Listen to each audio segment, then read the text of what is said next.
right? Cosmos is not just facts or disjointed facts or chance happenstances that seem to bunch together. It's not just a place in which we need to transcend to get to the world to come. This narrative arc to cosmos, there's a story in cosmos. And stories hold first values and first principles. And the particular first value and first principle we're talking about is that reality's inherent structure has past and present and future. So psychology focuses on the past, right? The glory of psychology, the gorgeousness of psychology, is that it turns the past not into an irrelevant, dead time. It turns the past into a living time, which we can enter into and find healing and transformation.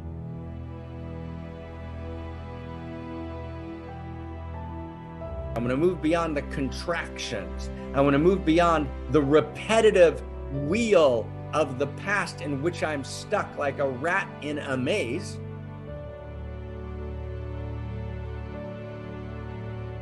You enter the past, that can be the portal to the other side, right? And there's really important psychological systems, right, that you can actually enter to do, right, work on getting to the other side.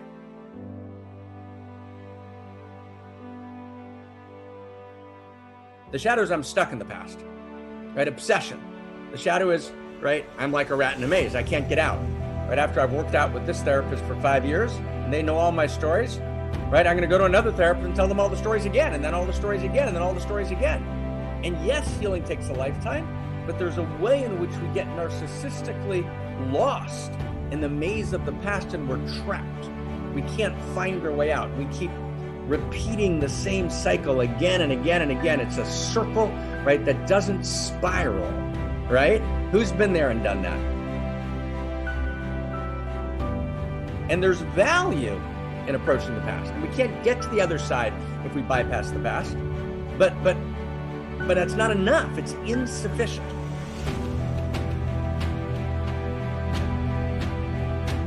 When we have unfinished business with the past blocks our future.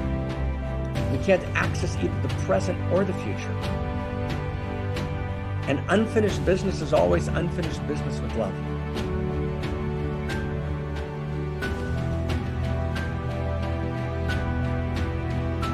We complete that unfinished business. We heal the traumas of the past, right? And we step full on, right? Full on, friends, right? Into the present.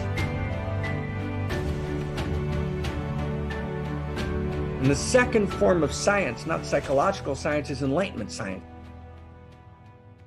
And Enlightenment science, right, we step into the fullness of the present. Past is always, we're working with our separate self, with our personality.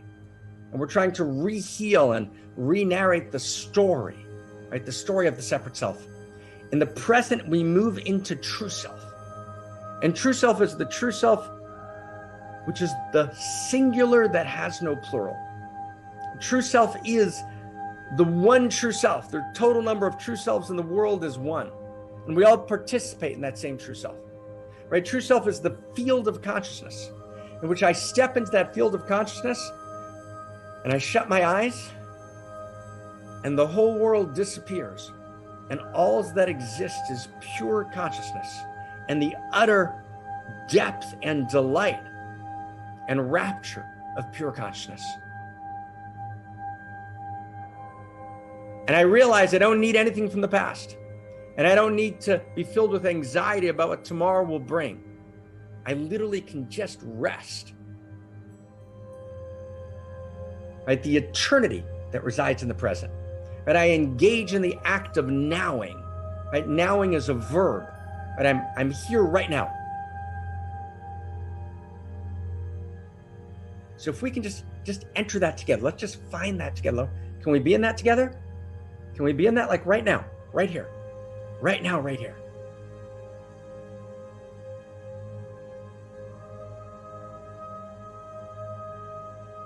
The present moment holds the memory of the past, And the present moment holds the anticipation of the future.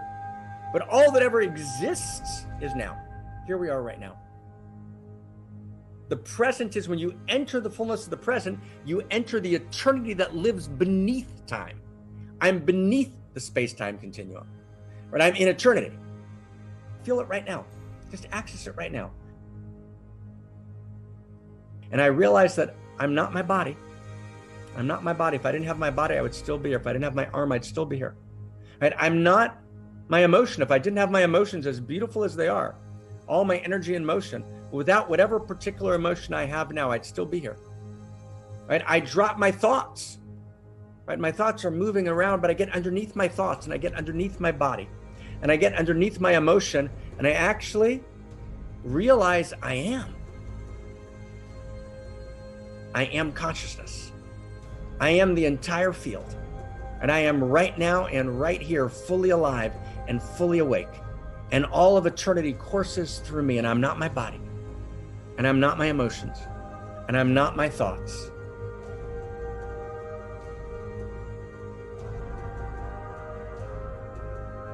And I am the consciousness, right? The awareness, the love awareness that holds my body, that holds my thoughts, that holds my emotion. Right now, in this moment, right now, I am.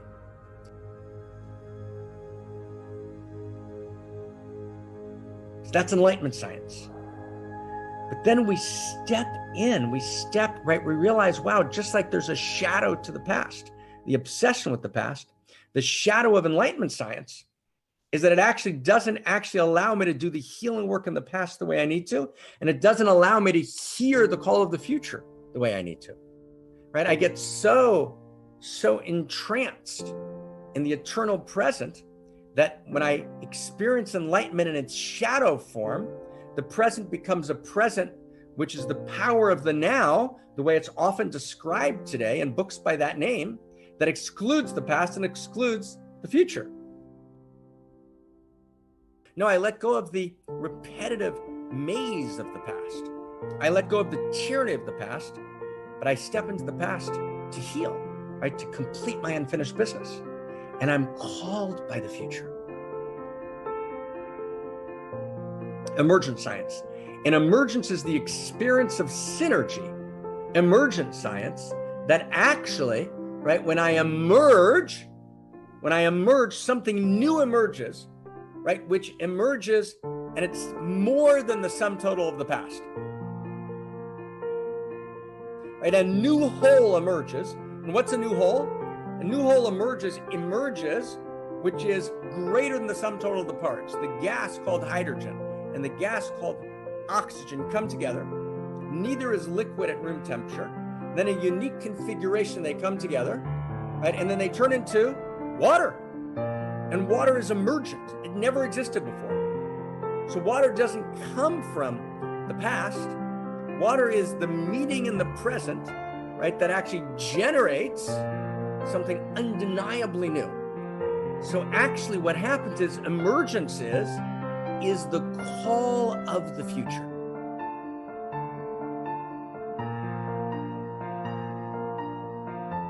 Right? Let's feel that for a second. I'm literally and actually called by my future self. Right? We experience reality through the prism of the past, right?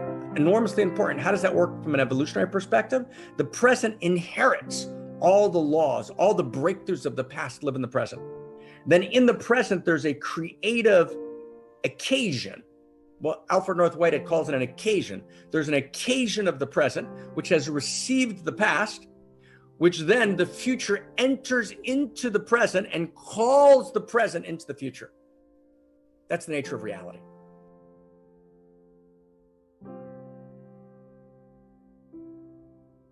It's not enough to go into the fullness of the present, which is Enlightenment science. It's not enough to be reworking the trauma of the past. We need to step into Homo, amor science, emergent science, evolutionary science. And if we don't feel the call of the future, right, that is to say that the future needs something from me, that there's a memory of my future, right? That actually there's a gift that I have to give, And the way I hear the call of the future is through my unique self.